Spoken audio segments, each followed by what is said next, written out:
भारत में सूर्य देवता की पूजा कई पर्वों पर की जाती है और उन्हीं में से एक है मकर संक्रांति। इस बार 15 जनवरी को मनाया जाने वाला मकर संक्रांति का यह त्यौहार हिंदू कैलेंडर के आधार पर मनाया जाता है। तो सूर्य की गणना का गोचर का ध्यान रखा जाता है। जिस समय सूर्य का गोचर मकर राशि में होता है उस समय मकर संक्रांति होती है और इसे सूर्य की मकर संक्रांति भी कहते हैं। सूर्य हर राशि में 1 महीने तक विराजमान रहते हैं। मकर शनिदेव की राशि है और इसमें जब सूर्यदेव आते हैं तो दक्षिणायण से उत्तरायण की ओर होते हैं। उत्तरायण को देवता का दिन कहा जाता है और इसी दिन से शुभ दिन कार्यों की शुरुआत भी हो जाती है। मकर संक्रांति को भारत के साथ साथ विदेशों में भी मनाया जाता है और अगर हम भारत की बात करें तो इसे अलग अलग राज्यों में अलग अलग नामों से मनाया जाता है और जाना जाता है।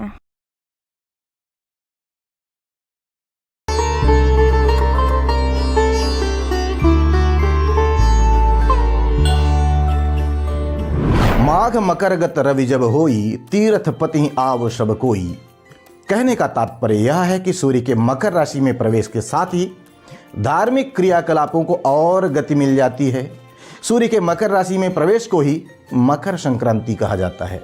यह पर्व विशेषकर सूर्य की पूजा अर्चना के लिए समर्पित पर्व है। इस दिन सूर्य बृहस्पति की पहली राशि यानी कि धनु राशि को छोड़कर शनि की पहली राशि यानी मकर राशि में प्रवेश करते हैं। इसी दिन से खरमास की समाप्ति हो जाती है। इन तमाम कारणों से यह दिन विशिष्ट हो जाता है। इसी के साथ अर्थात सूर्य के मकर राशि में प्रवेश के साथ सूर्य उत्तर दिशा की ओर अग्रसर हो जाते हैं। इसीलिए इस पर्व को उत्तरायण भी कहा जाता है। मकर संक्रांति का त्यौहार भारतवर्ष में लगभग हर जगह मनाया जाता है। अलबत्ता अलग अलग जगहों पर इसके कुछ अलग अलग नाम भी हो सकते हैं।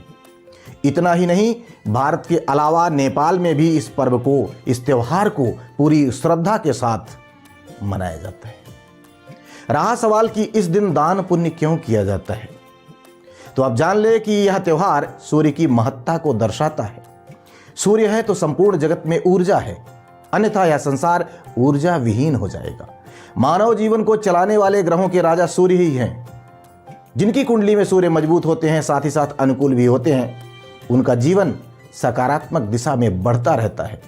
इसलिए लोग इस दिन दान पुण्य करके परमार्थ करते हुए सूर्य को सकारात्मक करने का प्रयत्न करते हैं।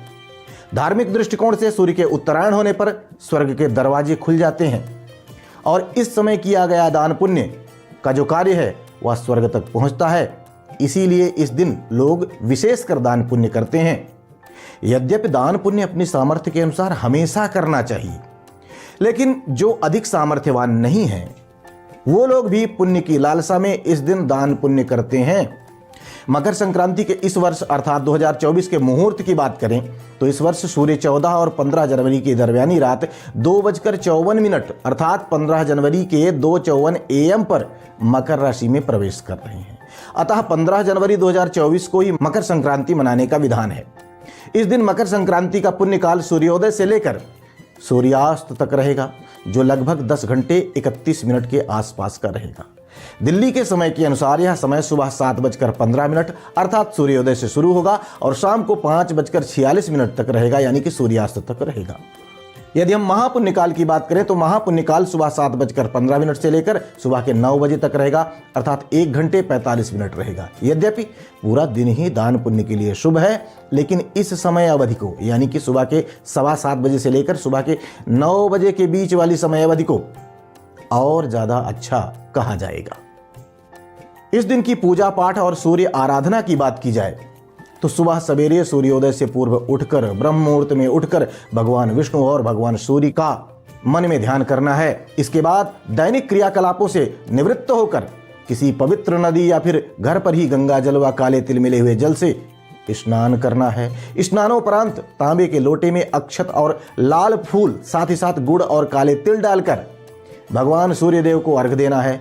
इस अवधि में सूर्य का कोई न कोई मंत्र जपते रहना है। आप चाहें तो ओम सूर्याय नमः, ओम खगाय नमः, ओम भास्कराय नमः, ओम रवये नमः, ओम भानवे नमः, ओम आदित्याय नमः आदि मंत्रों का भी जप कर सकते हैं। इसके बाद सूर्य की स्तुति करें। सूर्य चालीसा, सूर्य गायत्री, आदित्य हृदय स्तोत्र आदि का जप भी आप कर सकते हैं। इस दिन धारण करने के लिए लाल वस्त्र का चयन करें। बैठने का आसन भी लाल ऊन का रहेगा तो और अच्छा होगा। फल और फूलों के लिए आप लाल रंग का ही चयन करें। पात्र अर्थात लोटा या थाली, कटोरी जो भी आप पूजा में प्रयोग कर रहे हों, यदि इसके लिए आप तांबे के बर्तन का चयन करेंगे तो और अच्छा रहेगा। बाकी आप धूप, दीप, नैवेद्य, गंध, कपूर, लाल चंदन इत्यादि का प्रयोग अन्य पूजा की तरह ही कर सकते हैं। दान करने के लिए आप गेहूं, सप्तधान्य, गाय का घी, गर्म कपड़े, कंबल, अनाज, खिचड़ी इत्यादि का दान कर सकते हैं। गुड़ तिल का प्रयोग विशेषकर करते रहें। लगे हाथ यह भी बता दूं कि यदि आप पितरों का तर्पण भी स्नान के पश्चात करना चाहें तो किसी खास जगह पर कुश यानी कि कुशा को स्थापित कर दें और कुश के पोरे पर जल गिराएं और पितरों से प्रार्थना करें कि वो लोग जहां भी हैं प्रसन्नता पूर्वक रहते हुए अपना आशीर्वाद हम पर बनाए रखें, क्योंकि सूर्य ग्रह को पितृ का कारक ग्रह भी माना जाता है। अतः सूर्य आराधना के साथ साथ पितरों की आराधना करने पर न केवल पितृगण प्रसन्न होंगे बल्कि सूर्य देवता की प्रसन्नता भी और अधिक मिलेगी। साथ ही साथ आपको अधिक पुण्य भी मिलेंगे। आप सबको सूर्य की आराधना के पर्व मकर संक्रांति की बहुत बहुत शुभकामनाएं। भगवती आप सबका कल्याण करें। जय माई की। मकर संक्रांति का पर्व हमारे देश में विशेष महत्व रखता है। इस संबंध में कवि तुलसीदास जी ने भी लिखा है, मार्ग मकरगत रविजत होई, तीरथ पतित आप सब होई। ऐसा कहा जाता है कि गंगा, यमुना, सरस्वती के संगम पर मकर संक्रांति के पर्व पर अपना स्वरूप बदलकर स्नान करने आते हैं। मकर संक्रांति के दिन संगम पर स्नान करना अत्यंत पुण्यों को प्राप्त करने के समान है। इसीलिए इस दिन गंगा या अन्य सरोवर में पवित्र स्नान किया जाता है। धन्य है यह भारत और धन्य है सनातन धर्म, जहाँ पर हर दिन का एक विशेष महत्व है। तो दोस्तों, मकर संक्रांति का यह त्योहार आपके जीवन में सूर्य सा तेज लाए। तो आप सभी को मेरी तरफ से हैप्पी मकर संक्रांति। और अगर मेरा ब्लॉग अच्छा लगा हो तो लाइक करना, कमेंट करना और शेयर करना बिल्कुल भी ना भूलिए। और जो भी नए हैं वो सब्सक्राइब करके जरूर जाएं।